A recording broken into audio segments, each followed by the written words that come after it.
Hello friends, welcome to my YouTube channel. ಹೇಗಿದ್ದೀರಾ ಎಲ್ಲರೂ? ಇವತ್ತಿನ ವಿಡಿಯೋದಲ್ಲಿ ನಾನು ಫಿಶ್ ಫ್ರೈ ರೆಸಿಪಿ ತೋರಿಸ್ತಾ ಇದ್ದೀನಿ. ಒಬ್ಬೊಬ್ಬರು ಒಂದೊಂದು ಥರ ಮಾಡ್ತಾರೆ. ನಾನು ಇದಕ್ಕೆ ಮೊದಲು ಫಿಶ್ ಫ್ರೈ ರೆಸಿಪಿ ಹಾಕಿದ್ದೀನಿ. ಇದು ಸ್ವಲ್ಪ ಡಿಫ್ರೆಂಟಾಗಿ ಮಾಡಿದ್ದೀನಿ. ತುಂಬ ಟೇಸ್ಟಿಯಾಗಿರುತ್ತೆ. ನಾವು ಅಂಗಡಿಯಿಂದ ಏನೂ ತಂದು ಮಾಡ್ಕೋಬೇಕಾದ ಅವಶ್ಯಕತೆ ಇರೋದಿಲ್ಲ. ಬನ್ನಿ ಇದನ್ನು ಹೇಗೆ ಮಾಡೋದು ಅಂತ ನೋಡೋಣ. ಇಲ್ಲಿ ನಾನು ಮದ್ಮಾಲ್ ಫಿಶ್ ಅಂತಾರೆ, ಇದು ತೊಗೊಂಡಿದ್ದೀನಿ. ಯಾವುದೇ ಫಿಶ್ ಬೇಕಾದರೂ ತೊಗೋಬೋದು. ಇದನ್ನು ಚೆನ್ನಾಗಿ ತೊಳ್ಕೊಳ್ಳಿ. ಒಳಗಡೆ ಎಲ್ಲ ಅದರ ಬಿಳಿ ಲೇಯರ್ ಅಥವಾ ಎಲ್ಲೋ ಲೇಯರ್ ಇರುತ್ತೆ, ಅದನ್ನೆಲ್ಲ ತೆಗೆದುಬಿಟ್ಟು ಚೆನ್ನಾಗಿ ವಾಶ್ ಮಾಡ್ಕೊಳ್ಳಿ. ಕಟ್ ಮಾಡ್ತಾಯಿದ್ದೀನಿ. ಇದನ್ನು ಕಟ್ ಮಾಡಿ ಹೀಗೆ ಗೆರೆ ಎಳೆದುಕೊಡ್ತಾ ಇದ್ದೀನಿ ನೈಫಲ್ಲಿ. ಯಾಕಂದರೆ ಒಳಗಡೆ ನಾವು ಹಾಕೋ ಮಸಾಲೆ ಎಲ್ಲ ತಾಗಲಿ ಅಂತ ಆ ಥರ ಲೈನ್ಸ್ ಹಾಕ್ತಾಯಿದ್ದೀನಿ. ಎಲ್ಲನೂ ಇದೇ ರೀತಿ ಮಾಡ್ಕೊಂಡಿದ್ದೀನಿ. ಈಗ ಇದಕ್ಕೆ ಮಸಾಲ ರೆಡಿ ಮಾಡಬೇಕು. ಇಲ್ಲಿ ನಾನು 4 ಟೀ ಸ್ಪೂನಷ್ಟು ಖಾರದ ಪುಡಿ ತೊಗೊಂಡಿದ್ದೀನಿ, ಅರ್ಧ ಟೀ ಸ್ಪೂನಷ್ಟು ಅರಿಶಿಣ ಹುಡಿ, ಅರ್ಧ ಟೀ ಸ್ಪೂನಷ್ಟು ಪೆಪ್ಪರ್ ಪೌಡರ್, ಅರ್ಧ ಟೀ ಸ್ಪೂನಷ್ಟು ಜಿಂಜರ್ ಗಾರ್ಲಿಕ್ ಪೇಸ್ಟು, ಹಾಗೆ ರುಚಿಗೆ ತಕ್ಕಷ್ಟು ಉಪ್ಪು. ಇಲ್ಲಿ ನಾನು 2 ಲೆಮನನ್ನು ಕಟ್ ಮಾಡಿ ಸೇರಿಸ್ಕೊಂಡಿದ್ದೀನಿ. ಮೀಡಿಯಮ್ ಸೈಜ್ ಲೆಮನ್ ಆಗಿರೋದ್ರಿಂದ 2 ತೊಗೊಂಡಿದ್ದೀನಿ. ಹುಳಿ ನೋಡ್ಕೊಳ್ಳಿ. ಈಗ ಮಿಕ್ಸ್ ಮಾಡಿ ಟೇಸ್ಟ್ ಮಾಡಿದರೆ ಗೊತ್ತಾಗುತ್ತೆ ಹುಳಿ ಎಷ್ಟು ಬೇಕಾಗುತ್ತೆ ಅಂತ ನೋಡಿ ಹಾಕ್ಕೊಳ್ಳಿ. ಎಲ್ಲ ಉಪ್ಪು, ಖಾರ, ಹುಳಿ ಎಲ್ಲನೂ ಪರ್ಫೆಕ್ಟ್ ಆಗಿದ್ದರೆ ಮೀನು ಫ್ರೈಗೆ ಬೇರೇನೂ ಬೇಡ, ತುಂಬ ಚೆನ್ನಾಗಿರುತ್ತೆ. ಅದೇ ರೀತಿ ಫ್ರೈ ಮಾಡ್ಕೊಳ್ಳೋದಕ್ಕೆ ಈಗ ಇದನ್ನು ಚೆನ್ನಾಗಿ ಮಿಕ್ಸ್ ಮಾಡ್ಕೊಳ್ತಾ ಇದ್ದೀನಿ. ಈಗ ಇದಕ್ಕೆ ನೀರು ಸಾಲ್ತಾ ಇಲ್ಲ. ಹುಣಸೆಹಣ್ಣಿನ ರಸ ಆದರೆ ಅದರ ನೀರೇ ಹಾಕ್ಬೋದು. ಈಗ ನಾನು ಇದಕ್ಕೆ ಸ್ವಲ್ಪ ನೀರು ಹಾಕ್ತಾಯಿದ್ದೀನಿ. ಇದನ್ನು ಮಸಾಲ ಟೈಪ್ ಮಾಡ್ಕೋಬೇಕು. ಈ ರೀತಿ ನಮಗೆ ಫಿಶ್ ಮೇಲೆ ಸವರೋದಕ್ಕೆ ಯಾವ ರೀತಿ ಕೋಟಿಂಗ್ ಬೇಕೋ ಅಷ್ಟು ನೀರು ಹಾಕ್ಕೊಂಡು ಈ ರೀತಿ ಮಸಾಲ ಮಾಡ್ಕೊಳ್ಳಿ.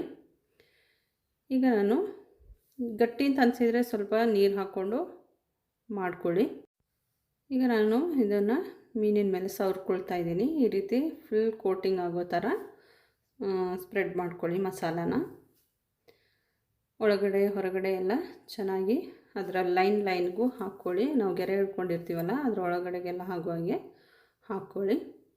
ಇದೇ ರೀತಿ ಎಲ್ಲನೂ ನಾನು ಈ ರೀತಿ ಮಸಾಲ ಕೋಟಿಂಗ್ ಮಾಡಿಟ್ಟಿದ್ದೀನಿ.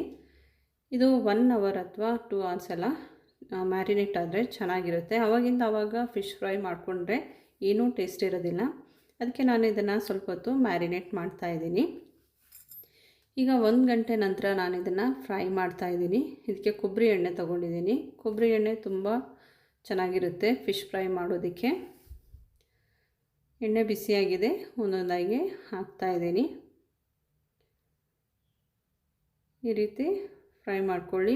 ಫ್ರೈ ಮಾಡ್ಕೊಳ್ಳುವಾಗ ಮೀಡಿಯಮ್ ಫ್ಲೇಮಲ್ಲಿರಲಿ, ಹೈ ಫ್ಲೇಮಲ್ಲಿಟ್ಟು ಸೀದೋಗಬಾರ್ದು.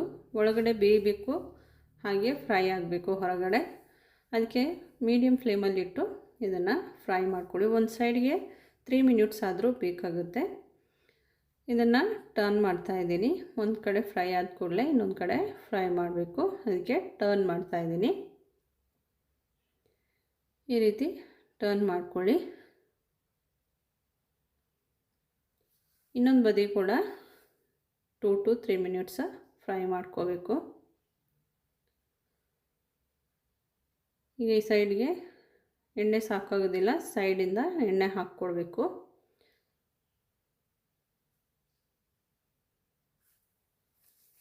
ಈ ರೀತಿ ಎಣ್ಣೆ ಪುನಃ ಹಾಕ್ಕೊಡ್ತಾಯಿದ್ದೀನಿ. ಈಗ ಕರಿಬೇವು ಹಾಕ್ತಾಯಿದ್ದೀನಿ. ಕರಿಬೇವು ಮೊದಲೇ ಹಾಕಿದರೆ ಪೂರ್ತಿ ಫ್ರೈ ಆಗಿ ಕ್ರಿಸ್ಪಿಯಾಗಿ ನಮಗೆ ತಿನ್ನೋದಕ್ಕೇನು ಸಿಗೋದಿಲ್ಲ, ಆ ರೀತಿ ಆಗಿಬಿಡುತ್ತೆ. ಅದಕ್ಕೆ ನಾನು 2ನೇ ಸಲ ಟರ್ನ್ ಮಾಡುವಾಗ ಅದರ ಮೇಲೆ ಹಾಕಿ ಕೊಡ್ತಾಯಿದ್ದೀನಿ. 2 ಕಡೆ 3 ರಿಂದ 4 ನಿಮಿಷ ಬೇಯಿಸುವಾಗ ಫ್ರೈ ಆಗುತ್ತೆ.